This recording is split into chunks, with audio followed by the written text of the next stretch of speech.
వైభవ్ సూర్యవంశీ ఇప్పుడు భారత క్రికెట్ అభిమానుల చర్చలన్నీ ఈ కుర్రాడి చుట్టూనే తిరుగుతున్నాయి. కాదు, ప్రపంచ క్రికెట్ అభిమానులందరూ ఈ కుర్రాడి గురించే చర్చించుకుంటున్నారు. కేవలం 14 ఏళ్లకే ఐపీఎల్లో అరంగేట్రం చేశాడు. మూడో మ్యాచ్లోనే మెరుపు శతకం, అది 35 బంతుల్లో బాది ఔరా అనిపించాడు.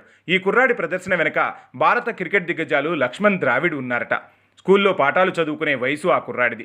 ఐపీఎల్ లాంటి ప్రపంచ స్థాయి లీగ్లో మేటి బౌలర్లను సునాయాసంగా ఎదుర్కొంటూ ఇలాంటి అద్భుతమైన ఇన్నింగ్స్ ఆడడం ఇప్పుడు సంచలనంగా మారింది. భారత్ భవిష్యత్ తారగా కితాబులు అందుకుంటున్నాడు వైభవ్.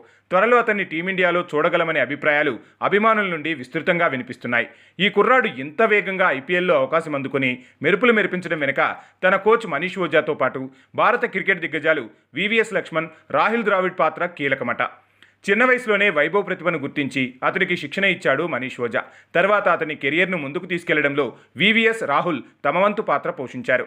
బీసీసీఐ అండర్-19 ఛాలెంజర్ టోర్నీలో వైభవ్ ఆటను చూసిన జాతీయ క్రికెట్ అకాడమీ అధిపతి లక్ష్మణ్ అతడికి ప్రోత్సాహాన్ని ఇచ్చాడు. లక్ష్మణ్ హాజరైన ఆ మ్యాచ్లో సూర్యవంశీ 36 పరుగుల వద్ద రన్అట్ అయ్యాక డ్రెస్సింగ్ రూమ్లో ఏడుస్తూ కూర్చున్నాడట. అప్పుడు లక్ష్మణ్ అతడి దగ్గరికి వెళ్ళి, మేం కేవలం పరుగులు మాత్రమే చూడం, దీర్ఘకాలం ఆడగల నైపుణ్యం ఉందా లేదా అన్నది కూడా చూస్తాం అని చెప్పినట్లు మనోజ్ ఓ ఇంటర్వ్యూలో చెప్పుకొచ్చారు. తర్వాత లక్ష్మణ్ వైభవ్ను అండర్-19 4 దేశాల టోర్నీలో తలపడే భారత జట్టులోకి ఎంపిక చేశాడు. జాతీయ క్రికెట్ అకాడమీలోనూ వైభవ్ ఆటపై ప్రత్యేకంగా దృష్టి సారించారట.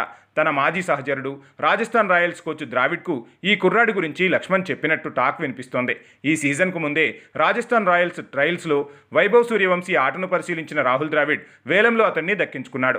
మరో ఫ్రాంచైజీ కోటికి వైభవ్ను కొనడానికి సిద్ధమవగా 10 లక్షలపు అదనపు బిడ్తో అతన్ని రాయల్ సొంతం చేసుకునేలా చూశాడు ద్రావిడ్. ఆపై రాయల్ శిబిరంలో వైభవ్ మీద రాహుల్ ప్రత్యేకంగా దృష్టి సారించాడు. అతడి ఆట మెరుగుపడ్డానికి తోడ్పడ్డాడు రాహుల్.